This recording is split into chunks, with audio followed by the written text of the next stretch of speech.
June মাসে তুলা রাশির ব্যক্তিদের ভাগ্যভাবে তৈরি হচ্ছে একাধিক রাজযোগ।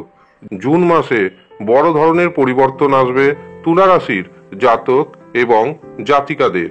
কিছু কিছু ক্ষেত্রে আপনাকে সাবধানও থাকতে হবে। তুলা রাশির ধনপতি মঙ্গল, সপ্তমপতি মঙ্গল, আর ধনপতি সপ্তমপতি অবস্থান করছে সপ্তম ভাবে। সপ্তম ভাব নির্দেশ করে ব্যবসাকে, সপ্তম ভাব নির্দেশ করে জীবন সাথীকে। ব্যবসা থেকে আপনার হাতে আসতে চলেছে প্রচুর পরিমাণ অর্থ। একাধিক পথে আপনি অর্থ উপার্জন করতে সক্ষম হবেন। ব্যবসা ক্ষেত্রে জীবন সাথীর সহযোগিতা পেতে চলেছেন। শুধু যে আপনার ইনকাম বৃদ্ধি পাবে এমনটা নয়, আপনার জীবন সাথীও যদি কোনো কর্মের সাথে যুক্ত থাকেন, বিশেষত যদি কোনো ব্যবসার সাথে যুক্ত থাকেন, তবে জীবন সাথীরও অর্থনৈতিক উপার্জন বৃদ্ধি পাবে। ছোটখাটো কারণবশত দাম্পত্য জীবনে অশান্তি হওয়ার সম্ভাবনা দেখতে পাচ্ছি। 15 জুন থেকে 30 জুনের মধ্যে আপনার হাতে আসবে অপ্রত্যাশিতভাবে প্রচুর পরিমাণ অর্থ। লটারির যোগ রয়েছে। এছাড়াও উত্তরাধিকার সূত্রে অথবা পৈতৃক সূত্রে সম্পত্তি প্রাপ্তির যোগ তৈরি হচ্ছে 15 জুন থেকে। এই সময়টিও আপনার জন্য খুবই শুভ। পঞ্চমপতি শনি পঞ্চম ভাবে অবস্থান করছে। আপনি সন্তানের কাছ থেকে সুযোগ পেতে চলেছেন, কারণ শনি সন্তান ভাবে অবস্থান করছে এবং শশ মহাপুরুষ রাজযোগ তৈরি করছে।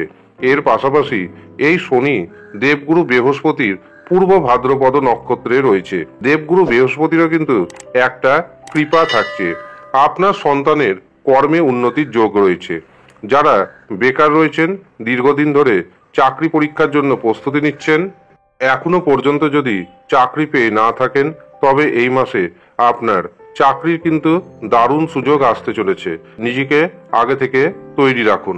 ষষ্ঠভাবে রাহুর অবস্থান এবং দ্বাদশভাবে কেতুর অবস্থান নির্দেশ করছে যারা বিদেশ যেতে চাইছেন তারা কিন্তু এই মাসে বিদেশে যেতে পারবেন। এছাড়াও এই মাসে কিন্তু আপনার কোনো গুপ্ত অসুখ বিসুখ দেখা দিতে পারে। সেদিক থেকে আপনাকে কিছুটা হলেও সচেতন থাকার প্রয়োজনীয়তা রয়েছে। 1 জুন থেকে 12 জুন পর্যন্ত শরীর স্বাস্থ্যের দিক থেকে আপনাকে কিছুটা হলেও সাবধানে থাকতে হবে, কারণ রাশির অধিপতি অষ্টম ভাবে অবস্থান করছে এবং চতুর্গ্রহী যোগ তৈরি করছে। শরীর স্বাস্থ্যের দিক থেকে প্রধানত পেটের সমস্যা থাকবে, চোখের সমস্যা থাকবে। এছাড়াও যাদের আগে থেকে শ্বাসকষ্ট রয়েছে তাদেরকে কিন্তু বিশেষভাবে সাবধান থাকতে হবে। এছাড়াও উচ্চ চাপ বৃদ্ধি পাওয়ার সম্ভাবনা রয়েছে। রাগ এবং জেদকে নিয়ন্ত্রণে রাখতে হবে 12 জুন পর্যন্ত। 12 জুনের পরবর্তী সময় কিন্তু শরীর স্বাস্থ্য দেখবেন আস্তে আস্তে ঠিক হতে শুরু করেছে। আপনি যদি ঋণের দায়ে জড়িয়ে থাকেন, তবে এই মাসে অনেকটাই কিন্তু আপনি ঋণ রিকভারি করতে পারবেন। আটকে থাকা অর্থ ফেরত পাবেন। তবে শত্রুপক্ষ আপনার বিরুদ্ধে শত্রুতা করবে, ষড়যন্ত্র করবে। একটু আপনাকে সচেতন থাকার প্রয়োজনীয়তা রয়েছে। যারা দীর্ঘদিন ধরে প্রেম সম্পর্কে রয়েছেন তাদের 1 জুন থেকে 12 জুন সাবধান থাকার প্রয়োজনীয়তা রয়েছে। 12 জুন পর্যন্ত সাবধান।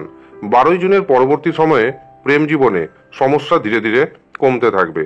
তবে যারা দীর্ঘদিন ধরে একাকিত্বের যন্ত্রণায় দিন কাটাচ্ছেন তাদের জীবনে কিন্তু এই মাসে আসতে চলেছে নতুন প্রেম।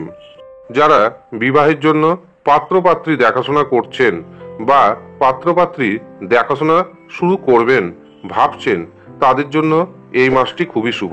বিশেষত 15 জুনের পরবর্তী সময় খুবই শুভ, কারণ দেবগুরু বৃহস্পতি এবং শুক্র এই দুটি গ্রহের কৃপা দৃষ্টি পড়বে আপনার উপর।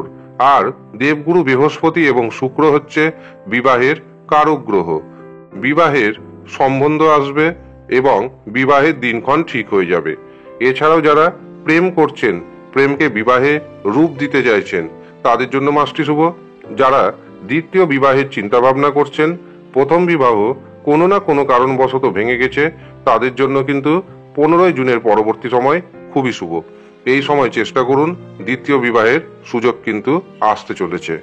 জুন মাসে আপনার পরিবারে কোনো শুভ অনুষ্ঠান সুসম্পন্ন হওয়ার পূর্ণ সম্ভাবনা কিন্তু দেখতে পাচ্ছি। তবে 15 জুনের পরবর্তী সময়ে পিতার শরীর স্বাস্থ্যের দিকে নজর রাখতে হবে।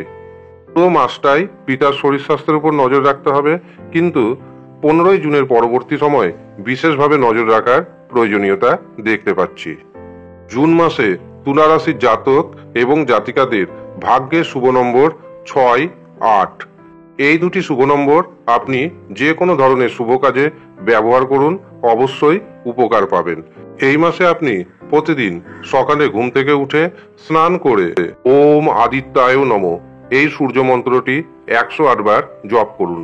এর পাশাপাশি প্রতিদিন ওম গাং গণপতে নমঃ এই মন্ত্রটি 108 বার জপ করুন।